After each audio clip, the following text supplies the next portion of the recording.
बेशक जिन्होंने Iranian revolution कहा जाता है, अंदरून की है, लोग की चाहते ने की नहीं, दा फैसला लोगों ने करना है। पर जदों तुसी धमकियां ते बेस्ड और सब तो ज़्यादा जे ईवन ट्रंप दे इस पीरीयड दे विच जे कोई फौजी एक्शन वाला कोई वाकया करवाया इजराइल ने करवाया, जदों अमरीकन जहाज़ां ने बंबारी की, हालां फसिया नहीं अमरीका, बूट्स ऑन द ग्राउंड भी नहीं दिते। ਜਿਹੜੀ ਮੇਕ ਅਮਰੀਕਾ ਗ੍ਰੇਟ ਅਗੇਨ ਵਾਲੀ ਲੌਬੀ ਆ, ਉਹਨਾਂ ਨੂੰ ਇਹ ਲੱਗਦਾ ਵੀ ਈਰਾਨ ਦੇ ਨਾਲ ਅਸੀਂ ਤਾਂ ਐਗਜ਼ਿਸਟਿੰਗ ਵਾਰਸ ਖਤਮ ਕਰਨੀਆਂ ਨੇ, ਫੋਕਸ ਅਮਰੀਕਾ ਦੀ ਇਕਨੋਮੀ ਤੇ ਹੋਣਾ ਤੇ ਈਰਾਨ ਨੂੰ ਵਿੱਚ ਘੜੀਸਣਾ ਇਹ ਇਜ਼ਰਾਈਲ ਨੂੰ ਸੂਟ ਕਰਦਾ, ਕਿਉਂਕਿ ਇਜ਼ਰਾਈਲ ਇਹ ਸਮਝਦਾ ਕਿ ਜੀ ਈਰਾਨ ਦੇ ਵਿੱਚ ਪੋਟੈਂਸ਼ੀਅਲ ਹੈਗਾ। ਉਹ ਪ੍ਰੈਜ਼ੀਡੈਂਟ ਜਿਹੜਾ ਨੋ ਵਾਰ ਦਾ ਅਹਿਦ ਲੈ ਕੇ ਆਇਆ, ਉਹ ਤਾਂ ਤਿੰਨੋਂ ਕੰਟੀਨੈਂਟਾਂ 'ਚ ਵਾਰ 'ਚ ਫਸ ਗਿਆ।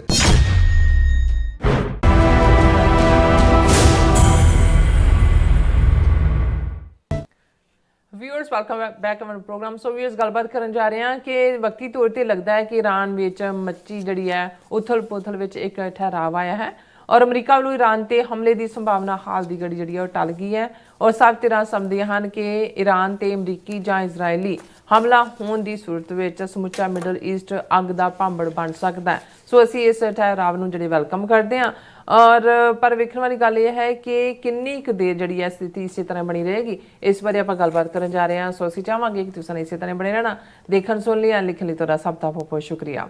जी। डॉक्टर साहब की कहना चाहोगे? देखो पिछले लगभग 2 हफ्ते तो ईरान दे विच जोरदार प्रोटेस्ट एक सिरे तो दूसरे सिरे तक। पहला हफ्ता पीसफुल, फिर अचानक जिवें वायलेंस गोलियां चलनियां और फिर उन्हां दे सिक्योरिटी दस्तियां वालों भी जवाबी फायरिंग, किन्ने लोग मरे फिगर क्योंकि ईरान कट ऑफ है और जो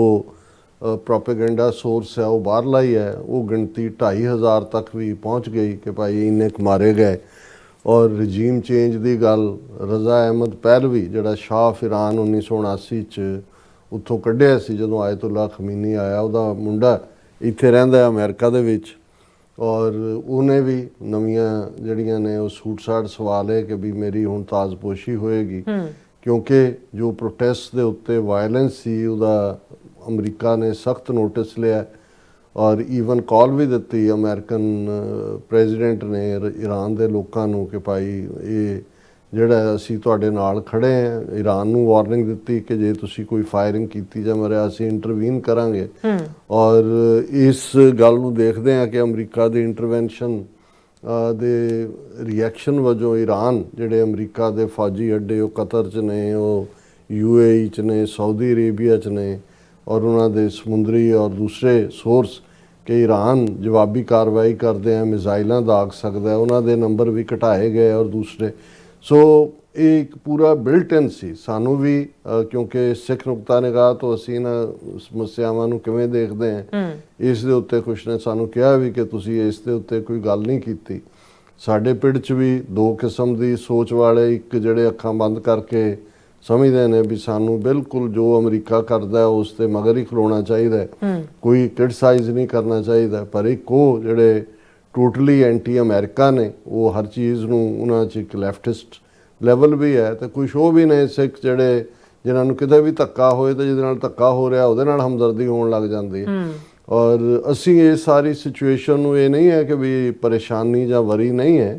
ਵਰੀ ਸੀ ਔਰ ਇਸ ਗੱਲ ਦਾ ਵੀ ਸੀ ਕਿ ਵੀ ਗੱਲ ਜੇ ਅਸੀਂ ਜੋ ਕੁਛ ਦੇਖ ਰਹੇ ਹਾਂ, ਇੱਕ ਪਾਸੇ ਯੂਕਰੇਨ ਦਾ ਮੁੱਦਾ ਪਿਛਲੇ 3 ਸਾਲ ਤੋਂ ਜਿਸ ਲੈਵਲ ਤੇ ਗਿਆ ਔਰ ਇਹਦੇ ਬਾਵਜੂਦ ਕਿ ਪ੍ਰੈਜ਼ੀਡੈਂਟ ਟਰੰਪ ਹੋਪਫੁਲ ਸਨ ਕਿ ਵੀ ਸਭ ਤੋਂ 24 ਘੰਟੇ ਦੇ ਵਿੱਚ ਉਹ ਸਮਝੌਤਾ ਕਰਵਾ ਦੇਣਗੇ, ਲੇਕਿਨ ਹੁਣ ਉਹਨਾਂ ਨੇ ਰਾਇਟਰ ਦੇ ਨਾਲ ਜਿਹੜਾ ਲੇਟੈਸਟ ਉਹਨਾਂ ਦਾ ਇੰਟਰਵਿਊ ਆਇਆ ਉਹਦੇ 'ਚ ਉਹਨਾਂ ਨੇ ਪੁਤਿਨ ਨੂੰ ਦੋਸ਼ ਦੇਣ ਦੀ ਥਾਂ ਜ਼ੈਲੈਂਸਕੀ ਨੂੰ ਹੀ ਕਿਹਾ ਵੀ ਉਹੀ ਇੱਕ ਵੱਡੀ ਰੁਕਾਵਟ ਹੈ। ਪਰ ਜ਼ਾਹਰ ਹੈ ਵੀ ਉਹ ਫਲੇਅਰ ਅਪ ਹੋ ਰਿਹਾ। ਗਜ਼ਾ ਦੇ ਵਿੱਚ ਜ਼ਰੂਰ ਟੈਂਪਰੇਰੀ ਸਕਸੈਸ ਹੋਈ ਕਿ ਹਮਾਸ ਦੇ ਨਾਲ ਸਮਝੌਤਾ ਹੋਇਆ, ਲੇਕਿਨ ਇਹਦੇ ਬਾਵਜੂਦ 800 ਤੋਂ ਜ਼ਿਆਦਾ ਵਾਇਲੇਸ਼ਨਸ ਇਜ਼ਰਾਈਲ ਨੇ ਕੀਤੀਆਂ ਨੇ ਉੱਥੇ। 1000 ਤੋਂ ਜਦੋਂ ਦਾ ਸੀਜ਼ਫਾਇਰ ਹੋਇਆ 1000 ਤੋਂ ਜ਼ਿਆਦਾ ਲੋਕ ਜਿਹੜੇ ਨੇ ਗਜ਼ਾ ਦੇ ਵਿੱਚ ਮਾਰੇ ਗਏ। ਔਰ ਲੇਕਿਨ ईरान ਇਹ ਸਭ ਤੋਂ ਜ਼ਿਆਦਾ ਖਤਰਨਾਕ, ਕਿਉਂਕਿ ਇਹਦੇ 'ਚ ਕੋਈ ਸ਼ੱਕ ਨਹੀਂ ਹੈ ਕਿ ईरान ਦੇ ਕੋਲ ਜੇ ਅਸੀਂ ਤੇਲ ਦੇ ਭੰਡਾਰਾਂ ਦੀ ਗੱਲ ਕਰੀਏ ਕਿ ਇੱਕ ਪਾਸੇ ਸਾਊਦੀ ਅਰੇਬੀਆ, ਫਿਰ ਵੈਨਜ਼ੂਏਲਾ, ਉਸ ਤੋਂ ਬਾਅਦ ਰਸ਼ੀਆ, ਜ਼ਾਹਰ ਹੈ ਕਿ ਈਰਾਨ ਦੇ ਕੋਲ ਆਇਲ, ਔਰ ਇਸ ਦੇ ਨਾਲ ਜਿਹੜੀ ਹੌਸਟਿਲਿਟੀ, ਔਰ ਕਿਉਂਕਿ ਇੱਕ ਗੱਲ ਜਿਹੜੀ ਅਮਰੀਕਾ ਦੇ ਅੰਦਰੂਨੀ ਸਰਕਲ 'ਚ ਵੀ ਮੇਕ ਅਮਰੀਕਾ ਗ੍ਰੇਟ ਅਗੇਨ ਜਿਹੜੀ ਲੌਬੀ ਹੈ ਉਹਦੀ ਵੀ ਡਿਸਕਸ਼ਨ ਸੀ। ਉਹਨਾਂ 'ਚੋਂ ਵੀ ਇੱਕ ਗਰੁੱਪ ਜਿਹੜਾ ਹੈ ਉਹ ਨਿਕਲ ਆਇਆ, ਉਹਨਾਂ ਨੇ ਕਿਹਾ ਕਿ ਵੀ ਜਿਹੜੀ ਸਾਡੀ ਨੀਤੀ ਮੇਕ ਅਮਰੀਕਾ ਗ੍ਰੇਟ ਅਗੇਨ ਸੀ, ਉਹਦੀ ਥਾਂ 'ਤੇ ਅਸੀਂ ਇਹ ਪਾਲਿਸੀ ਤਾਂ ਨਹੀਂ ਫੋਲੋ ਕਰ ਰਹੇ ਕਿ ਮੇਕ ਇਜ਼ਰਾਈਲ ਗ੍ਰੇਟ ਅਗੇਨ, ਕਿਉਂਕਿ ਇਹਦਾ ਮਤਲਬ, ਔਰ ਪ੍ਰੈਜ਼ੀਡੈਂਟ ਟਰੰਪ ਇਹ ਉਹਨਾਂ ਦੇ ਕ੍ਰੈਡਿਟ 'ਚ ਜਾਂਦਾ ਹੈ ਕਿ ਵੀ ਉਹਨਾਂ ਨੇ ਆਪਣੀ ਪਹਿਲੀ ਟਰਮ ਦੇ ਵੇਲੇ ਜਿਹੜਾ ਸਭ ਤੋਂ ਔਖਾ ਕੰਮ ਸੀ, ਨੈਟੋ ਦੀਆਂ ਫੌਜਾਂ ਸਣੇ ਅਮਰੀਕਨ ਫੌਜਾਂ ਦੇ 20 ਸਾਲ ਤੋਂ ਅਫਗਾਨਿਸਤਾਨ 'ਚ ਫਸੀਆਂ ਹੋਈਆਂ ਸੀ, ਉਹਨਾਂ ਨੇ ਕਰਜ ਦਿਖਾਇਆ ਪਾਕਿਸਤਾਨ ਦੀ ਵਿਚੋਲਗੀ ਲੈ ਕੇ, ਔਰ ਤਾਲਿਬਾਨ ਦੇ ਨਾਲ ਨੈਗੋਸ਼ੀਏਸ਼ਨ ਸ਼ੁਰੂ ਕੀਤੀ। ਉਹਦੇ ਤੇ ਹੀ ਸਮਝੌਤਾ ਹੋਇਆ, ਭਾਵੇਂ ਉਹ ਬਾਅਦ ਦੇ ਵਿੱਚ ਇੱਕ ਬੜੇ ਘਟੀਆ ਜਿਹੇ ਲੈਵਲ ਤੇ ਬਾਈਡਨ ਦੇ ਵੇਲੇ ਵਿਦਡਰਾਅਲ ਹੋਈ, ਲੇਕਿਨ ਟਰੰਪ ਨੇ ਆਪਣੇ ਦੌਰ 'ਚ ਕੋਈ ਜੰਗ ਸ਼ੁਰੂ ਨਹੀਂ ਕੀਤੀ। ਇਹ ਜਿਹੜੀ ਗਜ਼ਾ ਵਾਲੀ ਵੀ ਹੈ ਔਰ ਜੋ ਯੂਕਰੇਨ ਵੀ ਹੈ, ਇਹ ਇਹਨਾਂ ਦਾ ਹੀ ਬਾਈਡਨ ਦੇ ਪੀਰੀਅਡ ਦੀ ਹੈ। ਲੇਕਿਨ ਇਹ ਨਜ਼ਰ ਅਜੇ ਜੂਨ 20 ਨੂੰ ਸਹੁੰ ਚੁੱਕੀ ਹੈ ਪ੍ਰੈਜ਼ੀਡੈਂਟ ਟਰੰਪ ਨੇ, ਔਰ ਉਹਨਾਂ ਦਾ ਇਹ ਮੁੱਦਾ ਜਾਂ ਉਹ ਦਾਅਵਾ ਵੀ ਹੈ ਉਹਨਾਂ ਦਾ ਕਿ ਭਾਈ ਅਸੀਂ ਇੰਨੀਆਂ ਜੰਗਾਂ ਰੁਕਵਾਈਆਂ ਨੇ। ਔਰ ਇਸ ਸਾਰੇ ਦੇ ਚੱਲਦਿਆਂ ਈਰਾਨ ਦੇ ਨਾਲ, ਜਿਹੜਾ ਈਰਾਨ ਇੱਕ ਦੁੱਖ ਦੀ ਰਗ ਵੀ ਹੈ ਅਮਰੀਕਾ ਦੀ, ਇਹਦੇ 'ਚ ਕੋਈ ਸ਼ੱਕ ਨਹੀਂ ਹੈ ਕਿ ਭਾਵੇਂ ਈਰਾਨ ਦੇ ਉੱਤੇ 1979 ਤੋਂ ਲੈ ਕੇ ਇਹਨਾਂ ਪਿਛਲੇ ਸਾਰੇ ਸਾਲਾਂ ਦੇ ਵਿੱਚ 45 ਸਾਲਾਂ ਦੇ ਵਿੱਚ ਆਰਥਿਕ ਪਾਬੰਦੀਆਂ ਲਾਈਆਂ ਹੋਈਆਂ ਨੇ, ਉਹਨਾਂ ਦੀ ਇਕਨੋਮੀ ਬੜੀ ਬੁਰੀ ਤਰ੍ਹਾਂ ਜਿਹੜੀ ਹੈ ਉਹ ਜ਼ਰਜ਼ਰ ਹੋਈ ਹੈ, ਲੇਕਿਨ ਉਹਨਾਂ ਨੇ ਗਿਵਨ ਨਹੀਂ ਕੀਤਾ। ਔਰ ਇਹ ਅਮਰੀਕਾ ਨੂੰ ਇਹ ਵੀ ਲੱਗਦਾ ਹੁੰਦਾ ਕਿ ਵੀ ਜਿਹੜਾ ਸਾਡੇ ਸਾਹਮਣੇ ਨਹੀਂ ਝੁਕਿਆ, ਇਹੀ ਪਾਰਟ ਅਸੀਂ ਦੇਖਦੇ ਹਾਂ ਕਿ ਉਹ ਫਿਰ ਗਦਾਫੀ ਹੋਏ ਲੀਬੀਆ ਦਾ, ਜਾਂ ਦੂਸਰੇ ਇਸ਼ੂਜ਼ ਦੇ ਉੱਤੇ ਕਰੰਟਲੀ ਵੀ ਜਿਹੜਾ ਪਾਰਟ ਵੈਨਜ਼ੂਏਲਾ ਦਾ, ਭਾਵੇਂ ਉਹ ਲੈਫਟਿਸਟ ਸੀ, ਉਸ ਨੂੰ ਵੀ ਫਿਰ ਉਹ ਬੰਨ੍ਹ ਕੇ ਲਿਆਉਣਾ, ਔਰ ਦੂਸਰਾ ਇਹ ਜਾਂ ਸਦਾਮ ਹੁਸੈਨ, ਉਹਨੂੰ ਜੂਨੀਅਰ ਬੁਸ਼ ਨੂੰ ਇਹ ਲੱਗਦਾ ਸੀ ਵੀ ਜਦੋਂ ਮੇਰਾ ਪਿਓ ਹਾਰਿਆ ਸੀ ਸੈਕੰਡ ਟਰਮ ਦੀ ਇਲੈਕਸ਼ਨ ਵੇਲੇ, ਤੇ ਸਦਾਮ ਹੁਸੈਨ ਨੇ ਬਾਹਰ ਨਿਕਲ ਕੇ ਉੱਤੇ ਫਾਇਰ ਕੀਤੇ ਸੀ ਦੂਜੇ, ਉਹਨੇ ਕਿਹਾ ਵੀ ਉਹ ਪਿਸਤੌਲ ਮੇਰੇ ਵਾਈਟ ਹਾਊਸ 'ਚ ਆਉਣੀ ਚਾਹੀਦੀ ਹੈ ਜਿਹੜੀ। ਫਿਰ ਸਦਾਮ ਹੁਸੈਨ ਵੜ ਕੇ ਉਹ ਜਿੰਨੀ ਦੇਰ ਉੱਥੇ ਰਿਹਾ ਜੂਨੀਅਰ ਬੁਸ਼ ਵਾਈਟ ਹਾਊਸ, ਉਹ ਪਿਸਤੌਲ ਲਟਕਾਈ ਹੋਈ ਸੀ ਉਹਨਾਂ ਨੇ। ਸੋ ਇਹ ਅਮਰੀਕਨਾਂ ਦਾ ਇਸ ਕਿਸਮ ਦਾ ਪਾਰਟ ਹੈ। ਸੋ ਈਰਾਨ ਦੇ ਵਿੱਚ ਇਹਨਾਂ ਸਾਰੇ 45 ਸਾਲਾਂ ਦੇ ਵਿੱਚ ਬੇਸ਼ੱਕ ਜਿਹਨੂੰ ਇਰਾਨੀਅਨ ਰੈਵੋਲੂਸ਼ਨ ਕਿਹਾ ਜਾਂਦਾ ਹੈ, ਅੰਦਰੂਨ ਕੀ ਹੈ, ਲੋਕ ਕੀ ਚਾਹੁੰਦੇ ਨੇ ਕੀ ਨਹੀਂ, ਦਾ ਫੈਸਲਾ ਲੋਕਾਂ ਨੇ ਕਰਨਾ। ਪਰ ਜਦੋਂ ਤੁਸੀਂ ਧਮਕੀਆਂ ਦੇ ਬੇਸਡ, ਔਰ ਸਭ ਤੋਂ ਜ਼ਿਆਦਾ ਜੇ ਈਵਨ ਟਰੰਪ ਦੇ ਇਸ ਪੀਰੀਅਡ ਦੇ ਵਿੱਚ ਜੇ ਕੋਈ ਫੌਜੀ ਐਕਸ਼ਨ ਵਾਲਾ ਕੋਈ ਵਾਕਿਆ ਕਰਵਾਇਆ, ਇਜ਼ਰਾਈਲ ਨੇ ਕਰਵਾਇਆ, ਜਦੋਂ ਅਮਰੀਕਨ ਜਹਾਜ਼ਾਂ ਨੇ ਬੰਬਾਰੀ ਕੀਤੀ, ਹਾਲਾਂ ਫਸਿਆ ਨਹੀਂ America, boots on the ground ਵੀ ਨਹੀਂ ਦਿੱਤੇ ਜਾਂ ਉਹਨੂੰ ਪ੍ਰੋਲੋਂਗ ਵੀ ਨਹੀਂ ਕੀਤਾ, ਲੇਕਿਨ ਜਿਹੜੇ ਮੇਕ ਅਮਰੀਕਾ ਗ੍ਰੇਟ ਅਗੇਨ ਵਾਲੀ ਲੌਬੀ ਆ, ਉਹਨਾਂ ਨੂੰ ਇਹ ਲੱਗਦਾ ਵੀ ਈਰਾਨ ਦੇ ਨਾਲ ਅਸੀਂ ਤਾਂ ਐਗਜ਼ਿਸਟਿੰਗ ਵਾਰਸ ਖਤਮ ਕਰਨੀਆਂ ਨੇ, ਫੋਕਸ ਅਮਰੀਕਾ ਦੀ ਇਕਨੋਮੀ ਤੇ ਹੋਣਾ, ਤੇ ਈਰਾਨ ਨੂੰ ਵਿੱਚ ਘੜੀਸਣਾ ਇਹ ਇਜ਼ਰਾਈਲ ਨੂੰ ਸੂਟ ਕਰਦਾ, ਕਿਉਂਕਿ ਇਜ਼ਰਾਈਲ ਇਹ ਸਮਝਦਾ ਕਿ ਜੀ ਈਰਾਨ ਦੇ ਵਿੱਚ ਪੋਟੈਂਸ਼ੀਅਲ ਹੈਗਾ, ਹਾਲਾਂ ਨਿਊਕਲੀਅਰ ਤਾਂ ਉਹਨਾਂ ਨੇ ਕੀ ਬਣਾਉਣਾ ਹੈ, ਉਹ ਤਾਂ ਉਹਨਾਂ ਦੀ ਜਿਹੜੀ ਹੈ ਇਕਨੋਮੀ ਦਾ ਬੁਰਾ ਹਾਲ ਹੈ। ਲੇਕਿਨ ਬਹਾਨਾ ਬਣਾ ਕੇ, ਜਿਵੇਂ ਸਦਾਮ ਹੁਸੈਨ ਦੇ ਕੋਲ weapons of mass destruction the Iraq ਨੂੰ ਡਿਸਟਰੋਏ ਕੀਤਾ, ਅਦਰਵਾਈਜ਼ ਲੀਬੀਆ ਨੇ, ਉਹਨੇ ਮੁਹੰਮਦ ਗਦਾਫੀ, ਉਹਦੀ ਡਾਟਰ ਨੇ ਵੀ ਇੱਕ ਚਿੱਠੀ ਲਿਖੀ ਹੈ, ਈਰਾਨ ਦੇ ਲੋਕਾਂ ਨੂੰ ਐਡਵਾਈਜ਼ ਕੀਤਾ ਵੀ ਐਵੇਂ ਝੂਠੇ ਵਾਅਦਿਆਂ 'ਚ ਨਾ ਆਇਓ, ਪਰ ਅਸੀਂ ਉਸ ਡੀਟੇਲ 'ਚ ਨਹੀਂ ਜਾਵਾਂਗੇ। ਸੋ ਇਸ ਸਾਰੇ ਦੇ ਚੱਲਦਿਆਂ ਇੱਕ ਗੱਲ ਕਲੀਅਰ ਸੀ ਕਿ, ਔਰ ਪਿਛਲੇ 48 ਘੰਟੇ 'ਚ ਜਿਹੜੇ ਬੜੇ ਸਿਆਸੀ ਪੰਡਤ ਨੇ ਉਹ ਕਹਿ ਰਹੇ ਸੀ ਜੀ ਵੀ ਹੁਣ ਅੱਜ ਰਾਤ ਹੋਏਗਾ ਦੂਜਾ, ਪਰ ਮੈਨੂੰ ਇਹ ਲੱਗਦਾ ਸੀ ਵੀ ਇਨ ਸਪਾਈਟ ਆਫ ਪ੍ਰੈਜ਼ੀਡੈਂਟ ਟਰੰਪ ਜਿਹੜੇ ਨੇ ਉਹ ਇੰਪਲਸਿਵ ਵੀ ਕਈ ਮਾਮਲਿਆਂ 'ਚ, ਉਹ ਕੋਈ ਬਹੁਤ ਜ਼ਿਆਦਾ ਨਹੀਂ, ਲੇਕਿਨ ਇਹ ਜੰਗ ਦੇ ਮਾਮਲੇ 'ਚ ਉਹ ਸ਼ਾਇਦ ਇੰਨੀ ਜਲਦੀ, ਭਾਵੇਂ ਇਜ਼ਰਾਈਲ ਦਾ ਦਬਾਅ ਵੀ ਸੀ, ਵਿਦਨ ਲੌਬੀ ਵੀ ਸੀ, ਪਰ ਇਸ ਗੱਲ ਤੋਂ ਸਾਨੂੰ ਰਾਹਤ ਹੈ ਕਿ ਐਟ ਲੀਸਟ ਜਿਹੜਾ ਲੱਗ ਰਿਹਾ ਸੀ ਵੀ ਹੁਣ ਵੀ ਅਮਰੀਕਾ ਨੇ ਇੰਟਰਵੀਨ, ਔਰ ਜਿਉਂ ਹੀ ਅਮਰੀਕਾ ਨੇ ਇੰਟਰਵੀਨ ਕਰਨਾ ਸੀ, ਇਹ ਜਿਹੜੇ ਦੂਜੇ ਐਕਸਪਰਟਸ ਉਹਨਾਂ ਨੇ ਕਿਹਾ ਵੀ ਜੇ ਈਰਾਨ ਨੇ ਚਾਰੇ ਪਾਸੇ ਮਿਜ਼ਾਈਲਾਂ ਦਾਗ ਦਿੱਤੀਆਂ, ਬਾਅਦ ਭਾਵੇਂ ਤੁਸੀਂ ਪਾਰਕਿੰਗ ਲਾਟ ਬਣਾ ਦਿਓ ਈਰਾਨ ਦਾ, ਮਿਲੀਅਨਸ ਨੂੰ ਮਾਰ ਦਿਓ, ਪਰ ਉਹਦੇ 'ਚ ਅੱਗ ਲੱਗ ਜਾਏਗੀ, ਸਾਰੇ ਮਿਡਲ ਈਸਟ ਸਾਰੇ ਤਬਾਹੀ ਹੋਏਗੀ, ਔਰ ਅਮਰੀਕਨ ਇੰਟਰਸਟ ਸਫਰ ਕਰਨਗੇ। ਸੋ ਅਸੀਂ ਇਹ ਕਹਿਣਾ ਚਾਹੁੰਦੇ ਹਾਂ ਕਿ ਵੀ ਐਟਲੀਸਟ ਗੁੱਡ ਸੈਂਸ ਹੈਜ਼ ਪ੍ਰੀਵੇਲਡ ਦੋਨੋਂ ਪਾਸਿਓਂ, ਕਿਉਂਕਿ ਈਰਾਨ ਵੀ ਇਹ ਕਹਿ ਰਿਹਾ ਸੀ ਕਿ ਜਿਹੜੇ ਲੋਕ ਇੱਕ ਪਾਸੇ ਪੀਸਫੁਲ ਡੈਮੋਨਸਟ੍ਰੇਸ਼ਨ ਵਾਲੇ ਸੀ, ਦੂਸਰੇ ਸੀ ਜਿਹੜੇ ਰਜੀਮ ਚੇਂਜ ਦੇ ਨਾਂ ਥੱਲੇ ਇਜ਼ਰਾਈਲੀ ਏਜੰਸੀਆਂ ਦੇ। ਹੁਣ ਆ ਜਿਹੜਾ ਪਹਿਲਵੀ ਦਾ ਮੁੰਡਾ ਹੈ, ਇਸ ਬਾਰੇ ਤਾਂ ਇਜ਼ਰਾਈਲ ਦੀ ਖੁਫੀਆ ਏਜੰਸੀਆਂ ਨੇ ਖੁਦ ਕਿਹਾ ਵੀ ਅਸੀਂ ਇਸ ਨੂੰ ਔਰ ਇਹ ਬਿਲੀਅਨਸ ਆਫ ਡਾਲਰ ਜਿਹਦੇ ਪਿਓ ਨੇ ਉੱਥੋਂ ਚੋਰੀ ਕੀਤੇ, ਇਹ ਉੱਥੇ ਗਿਆ ਵੀ ਨਹੀਂ ਹੈ। ਔਰ ਪ੍ਰੈਜ਼ੀਡੈਂਟ ਟਰੰਪ ਉਹਨਾਂ ਦੀ ਸੈਂਸ ਦੀ ਦਾਤ ਦੇਣੀ ਬਣਦੀ ਹੈ ਕਿ ਇਜ਼ਰਾਈਲ ਉਹਦੇ ਪਹਿਲਵੀ ਦੇ ਮੁੰਡੇ ਨੂੰ, ਉਹ ਤਾਂ ਆਪਣਾ ਸ਼ੇਰਵਾਨੀਆਂ ਸਵਾ ਕੇ ਵੀ ਬੈਠਾ ਹੋਣਾ ਜਾ ਕੇ ਟੇਕ ਓਵਰ ਕਰਨ ਦਾ ਸੀ, ਤੇ ਉਹਨਾਂ ਨੇ ਕਿਹਾ ਵੀ ਨਹੀਂ, ਉਹਨੂੰ ਨਾ ਈਰਾਨ 'ਚ ਕੋਈ ਜਾਣਦਾ ਹੈ, ਉਹ ਤਾਂ ਇਜ਼ਰਾਈਲ ਨੇ ਖੜਾ ਕੀਤਾ ਹੋਇਆ, ਬੁੱਢਾ ਆਦਮੀ, ਉਹਦਾ ਕੋਈ ਨਹੀਂ ਹੈ ਔਰ ਉਹਨੂੰ ਨਹੀਂ। ਔਰ ਟਰੰਪ ਨੇ ਉਹਨੂੰ ਮਿਲਣ ਤਾਂ ਨਾ ਕਰਤੀ ਪਹਿਲਵੀ ਦਾ, ਉਹਨੇ ਕਿਹਾ। ਔਰ ਅੱਜ ਜਦੋਂ ਰਾਇਟਰ ਨਾਲ ਉਹਦਾ ਲੇਟੈਸਟ ਟਰੰਪ ਦਾ ਇੰਟਰਵਿਊ ਵੀ ਹੈ, ਉਹਨੇ ਕਿਹਾ ਜੀ he is a nice man, he is a good man and but I don't think he will be acceptable in Iran and all. ਇਹ ਬਹੁਤ ਵਿਜ਼ਡਮ ਹੈ, ਕਿਉਂਕਿ ਇੱਕ ਪਾਸਾ ਪੁਸ਼ ਕਰ ਰਿਹਾ ਸੀ ਕਿ ਜੀ ਉੱਧਰ ਤੁਸੀਂ ਫੌਜੀ ਹਮਲਾ ਕਰੋ, ਇੱਧਰੋਂ ਇਹਨੂੰ ਰਜ਼ਾ ਪਹਿਲਵੀ ਦੇ ਛੋਕਰੇ ਨੂੰ ਭੇਜੋ, ਛੋਕਰਾ ਵੀ ਜਿਹੜਾ ਬੁੱਢਾ ਹੋਇਆ, ਔਰ ਇਹ ਸਾਰਾ ਤਬਦੀਲੀ ਹੋਏਗੀ। ਸੋ ਐਟਲੀਸਟ ਔਰ ਇਹ ਇੰਡੀਕੇਸ਼ਨ ਹੁੰਦੀ ਹੈ ਕਿ ਜਿਹੜੀ ਜੰਗ ਦਾ, ਜਦੋਂ ਖਤਰਨਾਕ ਜੰਗ ਦਾ ਖਤਰਾ ਟਲਦਾ ਹੈ, ਖਬਰ ਹੈ oil prices drop 3% after Trump comments on Iran.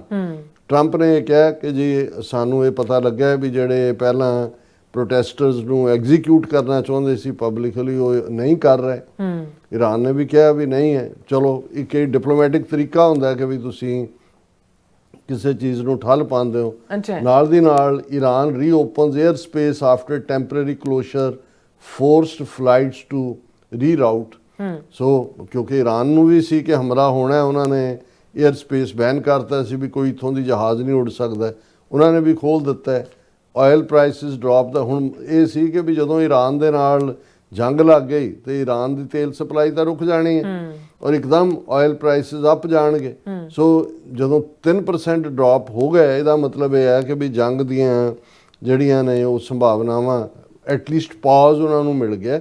ਔਰ ਇਹ ਜਿਹੜੇ ਈਰਾਨ ਦੇ ਵਿੱਚੋਂ ਹੀ ਖਬਰਾਂ ਆ ਰਹੀਆਂ ਨੇ ਕਿ ਜਿਹੜੇ ਪ੍ਰੋਟੈਸਟ ਚੱਲ ਰਹੇ ਸੀ ਉਹ ਹੁਣ ਕਾਫੀ ਘਟ ਗਏ ਨੇ। ਰਾਦਰ ਈਰਾਨ ਦੇ ਵਿੱਚ ਪ੍ਰੋ ਈਰਾਨੀਅਨ ਜਿਹੜਾ ਹੈ ਪ੍ਰੋਟੈਸਟ, ਉਹ ਕਾਫੀ ਵੱਡੀ ਗਿਣਤੀ ਦੇ ਵਿੱਚ ਚੱਲ ਰਹੇ ਨੇ। ਔਰ ਅਮਰੀਕਾ ਨੇ ਤਾਂ ਸੈਂਕਸ਼ਨਸ ਈਰਾਨ 'ਤੇ ਵੀ ਹੋਰ ਲਾਈਆਂ, ਇਹ ਕਿਹਾ ਵੀ ਜਿਹੜਾ ਬਿਜ਼ਨਸ ਕਰੇਗਾ ਈਰਾਨ ਦੇ ਨਾਲ ਉਹਨੂੰ 25% ਹੋਰ ਟੈਰਿਫ ਦੇਣਾ ਪਏਗਾ। ਇੰਡੀਆ ਜਿਹੜਾ ਜਿਹਦੇ ਬਾਰੇ ਪੂਰਾ ਜਲੂਸ ਨਿਕਲਿਆ ਹੋਇਆ ਇਹਨਾਂ ਦੀ ਵਿਦੇਸ਼ ਨੀਤੀ ਦਾ, ਈਰਾਨ ਦੇ ਫੋਰਨ ਮਿਨਿਸਟਰ ਨੇ ਗੱਲਬਾਤ ਕੀਤੀ ਐਸ ਜੈ ਸ਼ੰਕਰ ਨਾਲ, ਫਿਰ ਟਵੀਟ ਵੀ ਕੀਤਾ। ਉਹਨੇ ਕਿਹਾ ਵੀ ਤੁਸੀਂ ਵੱਡੀਆਂ ਇਕੋਨਮੀਜ਼ ਤੇ ਆਪਣੇ ਆਪ ਨੂੰ ਬੜੇ ਪਾਵਰਫੁਲ ਜਾਂ ਦੂਜੇ ਬੋਲੋ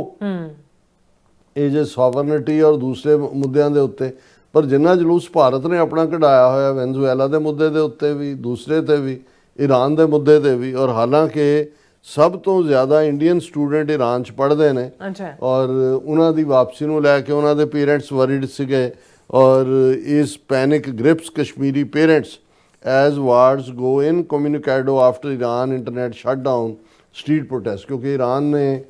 ਇੰਟਰਨੈਟ ਕਲੋਜ਼ ਕਰਤਾ। ਇਹਦੀ ਜਿਹੜੀ ਐਲਨ ਮਸਕ ਦਾ ਹੈਗਾ ਸਟਾਰ ਲਿੰਕ, ਇਹਨਾਂ ਨੇ ਆਪਣੇ ਲਿੰਕ ਥਰੋ ਕੀਤੇ ਜਾਂ ਦੂਜੇ, ਪਰ ਉਹਨੂੰ ਟ੍ਰੇਸ ਕਰ ਲੈਂਦੇ ਸੀ ਕਿਉਂਕਿ ਈਰਾਨ ਦੇ ਵਿੱਚ ਵੀ ਤਾਂ ਬੜੀ ਸਖਤੀ ਹੈ, ਉਹ ਕੋਈ ਉਹ ਆਪਣੇ ਰਜੀਮ ਦੇ ਖਿਲਾਫ ਆਵਾਜ਼ ਤਾਂ ਨਹੀਂ ਚੁੱਕਣ ਦਿੰਦੇ। ਸੋ ਇਹਦੇ ਥੱਲੇ ਕਿਉਂਕਿ ਬਹੁਤ ਸਾਰੇ ਜੰਮੂ ਕਸ਼ਮੀਰ ਦੇ ਸਟੂਡੈਂਟ ਈਰਾਨ 'ਚ ਪੜ੍ਹਨ ਜਾਂਦੇ ਨੇ ਜਿਹੜੇ ਖਾਸ ਤੌਰ 'ਤੇ ਸ਼ੀਆ ਨੇ, ਕਿਉਂਕਿ ਈਰਾਨ ਇੱਕ ਸ਼ੀਆ ਇਸਲਾਮਿਕ ਕੰਟਰੀ ਹੈ। ਔਰ ਇਸ ਸਾਰੇ ਦੇ ਚਲਦਿਆਂ ਅਸੀਂ ਇਸ ਗੱਲ ਦੇ ਉੱਤੇ ਜਿਹੜਾ ਉਹ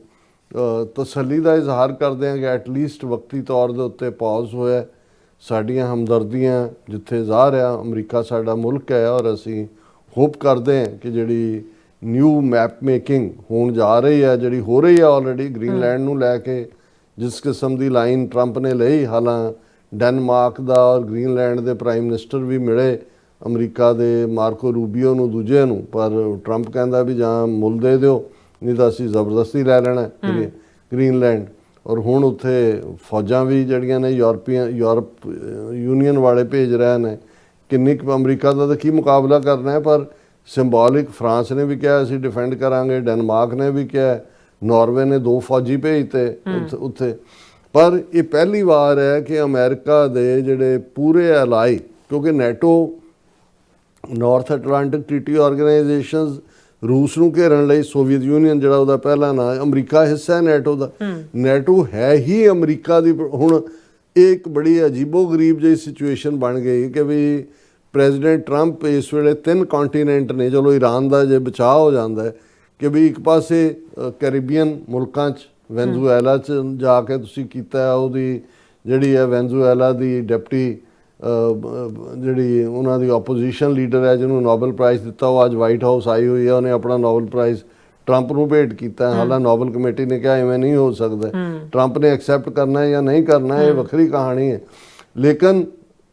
ਕੋਲੰਬੀਆ ਉਸ ਤੋਂ ਨੈਕਸਟ ਉਹਦਾ ਪ੍ਰੈਜ਼ੀਡੈਂਟ ਆ ਰਿਹਾ ਹੈ, ਕਿਊਬਾ ਨੂੰ ਵੀ ਕਹਿ ਦਿੱਤਾ ਵੀ ਤੁਸੀਂ ਕਰੋ। ਸੋ ਕੈਰੀਬੀਅਨ ਨਾਲ ਸਾਊਥ ਅਮਰੀਕਨ ਜਿਹੜਾ ਕੰਟੀਨੈਂਟ ਹੈ ਉਹਦੇ ਨਾਲ ਜੰਗ। ਹੁਣ ਜੇ ਗ੍ਰੀਨਲੈਂਡ ਦੇ ਮੁੱਦੇ ਦੇ ਉੱਤੇ ਉਹ ਭਾਵੇਂ ਸਿੰਬੋਲਿਕ ਹੀ ਉਹਨਾਂ ਨੇ ਫੌਜਾਂ ਭੇਜੀਆਂ ਜਾਂ ਦੂਜੀਆਂ ਡਿਫੈਂਡ ਨਹੀਂ ਕਰ ਸਕਦੇ, ਲੇਕਿਨ ਈਵਨ ਇਹ ਹੋਣਾ ਵੀ ਕਿ ਅਮਰੀਕਾ ਦੇ ਡਰ ਤੋਂ ਉਹ ਕਿ ਉਹਨੇ ਹਮਲਾ ਕਰਨਾ ਫੌਜ, ਇਹਦਾ ਮਤਲਬ ਯੂਰਪ ਵੀ ਅੰਡਰ, ਤੇ ਜੇ ਈਰਾਨ ਵੀ ਜਿਹੜਾ ਇਜ਼ਰਾਈਲ ਪੁਸ਼ ਕਰ ਰਿਹਾ ਉਹਦੇ 'ਚ ਹੁੰਦਾ ਤੇ ਉਹ ਪ੍ਰੈਜ਼ੀਡੈਂਟ ਜਿਹੜਾ ਨੋ ਵਾਰ ਦਾ ਅਹਿਦ ਲੈ ਕੇ ਆਇਆ, ਉਹ ਤਾਂ ਤਿੰਨੋਂ ਕੰਟੀਨੈਂਟਾਂ 'ਚ ਵਾਰ 'ਚ ਫਸ ਗਿਆ। ਸੋ ਇਹਨਾਂ ਹਾਲਾਤਾਂ ਦੇ ਵਿੱਚ ਅਸੀਂ ਇਹੀ ਹੋਪ ਕਰਦੇ ਕਿ ਜਿੱਥੇ ਸਾਡੀਆਂ ਅਮਰੀਕਾ ਨਾਲ ਹਮਦਰਦੀਆਂ ਨੇ, ਈਰਾਨ ਦੇ ਮਾਮਲੇ 'ਚ ਵੀ ਮੈਂ ਸਮਝਦਾ ਵੀ ਫਾਰਸੀ ਜ਼ਬਾਨ ਉਹਨਾਂ ਦੀ ਇੱਕ ਸਿਵਲਾਈਜੇਸ਼ਨ ਔਰ ਉਹਨਾਂ ਦੇ ਕੋਲ ਕੁਦਰਤ ਨੇ ਉਹਨਾਂ ਨੂੰ ਸੋਰਸ ਦਿੱਤੇ ਹੋਏ ਨੇ। ਔਰ ਇਹ ਸਾਰੇ 'ਚ ਜਦੋਂ ਈਰਾਨ ਦਾ ਜ਼ਿਕਰ ਹੁੰਦਾ ਹੈ ਫਿਰ ਸ਼ੇਖ ਸਾਦੀ, ਸ਼ਿਰਾਜ਼ੀ, ਮੌਲਾਨਾ ਰੂਮੀ, ਸੂਫੀ ਇਸਲਾਮ ਔਰ ਮਿਸਟਿਸਿਜ਼ਮ ਦੀਆਂ ਜਿਨ੍ਹਾਂ ਨੇ ਜਿਹੜੀਆਂ ਸਿਖਰਾਂ ਛੋਹੀਆਂ ਹੋਈਆਂ ਨੇ, ਫਿਰ ਫਿਰਦੌਸੀ ਜਿਸ ਨੇ ਜਿਹੜਾ ਉਸ ਦਾ ਫਿਰਦੌਸੀ ਦੀ ਲਿਖਤ ਦਾ ਹਵਾਲਾ ਈਵਨ 10ਵੇਂ ਪਾਤਸ਼ਾਹ ਨੇ ਜਦੋਂ ਜ਼ਫਰਨਾਮਾ ਔਰੰਗਜ਼ੇਬ ਨੂੰ ਲਿਖਿਆ, ਉਹਨਾਂ ਨੇ ਉਸ ਦਾ ਜ਼ਿਕਰ ਕੀਤਾ। ਔਰ ਉਸ ਸਾਰੇ